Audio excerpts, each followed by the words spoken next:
Olá, seja bem-vindo ao canal História Geral. E no vídeo dessa semana, veremos sobre um grupo linguístico proveniente das estepes centrais da Ásia que influenciaram o mundo desde a antiguidade até os nossos dias. Esse grupo é conhecido como sendo os arianos. Esse grupo linguístico foi um tema muito controverso nos séculos XIX e XX quanto à sua origem e importância. E nesse vídeo conheceremos mais sobre essas origens e sobre quem são os verdadeiros arianos. Mas antes dessa viagem no tempo, gostaria de pedir que já deixe um joinha no vídeo, que se inscreva no canal e que compartilhe com mais pessoas. Isso ajudará muito o canal e não lhe custará nada. Assim, mais pessoas terão acesso a esse conteúdo e a mais vídeos que sairão toda semana. A palavra ariano ou ariana é uma designação em sânscrito que significa civilizado, nobre, mas sem referência a nenhuma etnia. Foi aplicado pela primeira vez como um termo de auto-identificação por um grupo migratório de pessoas da Ásia Central, mais tarde conhecido como indo-iranianos, que se estabeleceram no Planalto iraniano, e mais tarde aplicado aos indo-arianos, que viajaram para o sul para se estabelecer no norte da Índia. Acredita-se que o grupo migratório desses povos referidos como indo-iranianos e indo-arianos vieram originalmente da área do atual Cazaquistão, perto do rio Ural, e se moveram de forma gradual em direção ao Planalto iraniano e do Vale do Indo em algum momento antes do terceiro milênio AEC. Essa palavra ariano não se refere a um povo específico com uma etnia específica. Não havia, portanto, uma conotação étnica generalizada antes do século XIX AEC, além de seu uso pelos persas, que se chamavam de iranianos ou arianos, para se distinguir de seus conquistadores árabes muçulmanos no século VII, antes da Era Comum. E mesmo assim, pode-se argumentar que não era tanto uma distinção étnica, mas uma distinção de classe e personalidade. Antes da conquista árabe, a Pérsia tinha sido a terra dos arianos. O nome ariano tornou-se associado à etnia, especialmente à superioridade da pele clara ou caucasiana, somente depois que os estudiosos da Europa Ocidental começaram a traduzir e muitas vezes interpretar mal textos sânscritos do século XVIII e mais extensivamente no século XIX. No século XVIII, teorias surgiram sobre uma correlação entre o idioma sânscrito e as línguas europeias. Esse conceito foi popularizado pelo filólogo Sir William Jones, em 1786, que alegou que havia uma fonte comum para essas línguas que ele chamou de proto-indo-europeu. A afirmação de Jones inspirou escritores posteriores a identificar essa fonte comum e encorajou o elitista francês Arthur de Gobineau a desenvolver as teorias racistas sobre o sangue ariano e a supremacia branca, e que acabaram se popularizando na Alemanha através das obras de Winston Stuart Chamberlain, o filósofo político britânico que se tornaria o mentor e a inspiração de Adolf Hitler, que formaria e aplicaria a ideologia nazista e toda a tragédia que se seguiu. O trabalho de Gobineau, Chamberlain e a reivindicação da invasão ariana seriam abraçados pelos britânicos ao longo dos séculos XIX e XX para justificar seu controle da Índia, pois eram os arianos, uma raça superior, que estavam trazendo cultura e civilização para os menos afortunados.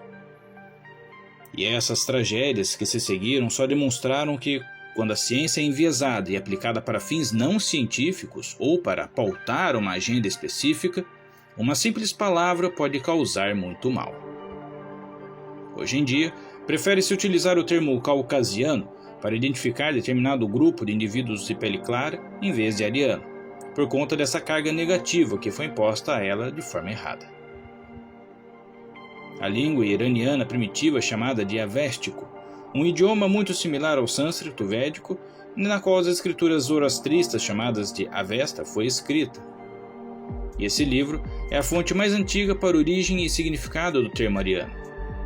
De acordo com esses textos, tudo aquilo que vale a pena ouvir e lembrar é referido como Arya.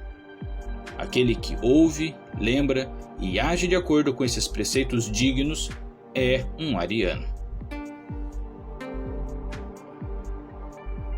Em algum momento, os chamados indo-arianos do grupo migratório original foram para o sul em direção à Índia, onde se acredita que tenham se fundido com os povos nativos da civilização do Vale do Indo, também conhecida como civilização de Harappa ou cultura arapiana. Esta civilização era altamente avançada, como evidenciado por sítios neolíticos como em Mehrgarh, ocupado já há 9.000 anos, cuja população desenvolveu técnicas agrícolas, arquitetônicas, rituais religiosos, domesticação de plantas e animais, e produziu obras artísticas impressionantes. No entanto, em algum momento entre 1900 a 1500 AEC, a civilização do Vale do Indo começou a declinar. As cidades foram abandonadas e houve uma migração significativa das pessoas para o sul do subcontinente indiano. Este período de migração e mudança coincide com o desenvolvimento do pensamento védico e o chamado período védico, quando os Vedas, os textos sagrados do hinduísmo, foram escritos em sânscrito.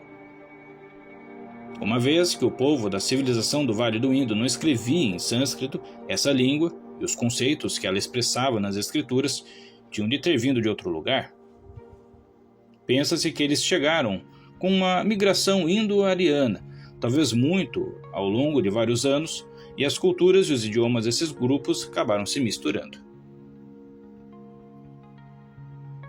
A migração dos habitantes do Vale do Indo para o sul está bem estabelecida, mas não há necessidade de assumir que alguma força invasora militar impulsionou a realocação, e muito menos, por falta de evidências, que teriam sido os arianos, tais possíveis conquistadores. Os indo-arianos se estabeleceram na Bactriana, a sudeste do atual Uzbequistão e a norte do Afeganistão, deixando a sua marca na chamada civilização de Oxo, da Idade do Bronze, datada de 2200 a 1700 AEC. A partir daqui teria começado a sua associação com a cultura védica.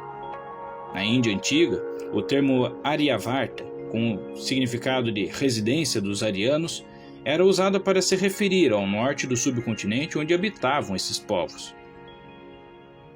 A língua védica evoluiu posteriormente para o sânscrito, que deu origem a todas as línguas europeias faladas na Índia. Vale lembrar que as línguas dravídicas do sul da Índia não são consideradas como parte dessa família linguística indo-europeia.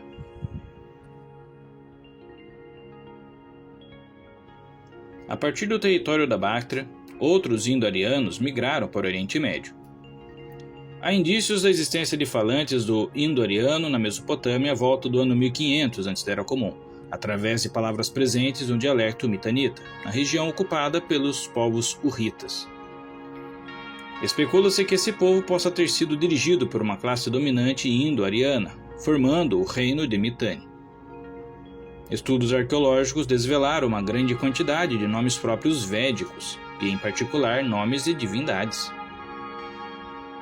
O termo ariano, entendido como sendo um subgrupo de povos indo-iranianos, refere-se a uma série de grupos como sendo os persas, os partas, os medos, os alanos, entre outros povos, que chegaram a formar culturas e reinos diferentes estabelecidos no Planalto iraniano.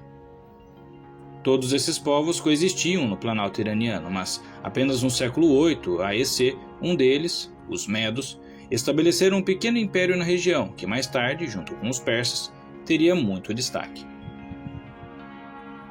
Os persas, que dominaram na sequência dos medos, usavam o termo ariano com sentido racial e étnico para descrever a sua linhagem e sua língua. Dário, o Grande, rei do Império Aquemênida, deixou registrado em uma proclamação escrita em Naquesh-e-Rustan, no atual Irã: Eu sou Dário, o Grande Rei, um persa, filho de um persa, um ariano de linhagem ariana. O documento refere-se ainda à língua ariana, que corresponderia ao que hoje designamos como persa antigo. Tal tradição tem persistido até a atualidade entre a generalidade dos povos iranianos, que é um nome derivado de ariano. No zoroastrismo, a palavra ariano foi adotada, entretanto, como conceito religioso, ainda que tenha mantido sempre a sua significação étnica para os iranianos. Em 1967, a dinastia Pahlavi juntou aos seus títulos a palavra Ariamer, que significa luz dos arianos, até ser destronada em 1979 pela Revolução Iraniana. Inclusive, nos dias de hoje, os armênios chamam a si mesmos como Ariae ou arianos. Os povos indo-arianos ou indo-iranianos são constituídos por uma vasta diversidade de etnias que compartilham entre si o ramo índico das línguas indo-iranianas. E existe atualmente cerca de 1 bilhão de falantes destas línguas, sendo a maior parte originária da Ásia Meridional, encontradas na parte oriental do Planalto iraniano, no Afeganistão, e em áreas tão a oeste como a atual Síria ou Iraque, onde se localizava o Império Mitanni, e tão a leste quanto o atual Camboja e Vietnã, locais onde os reinos de Khmer Hindu e Champa foram estabelecidos. É importante lembrar que, apesar de não haver uma unidade étnica, os povos que se reconheciam como arianos inicialmente levavam consigo a importância de se buscar uma elevação moral, de nobreza, que os destacasse de outros povos, não para impor uma crença ou soberania, inferiorizando outros que fossem diferentes, algo totalmente diferente do que foi atribuído a eles em tempos recentes, sujando a honra ou a área dos povos arianos. Espero que tenha gostado dessa viagem ao passado e que eu lhe tenha acrescentado algo positivo. Se chegou até aqui, peço que deixe um joinha, que se inscreva no canal e que compartilhe com mais pessoas. Muito obrigado e até a próxima história.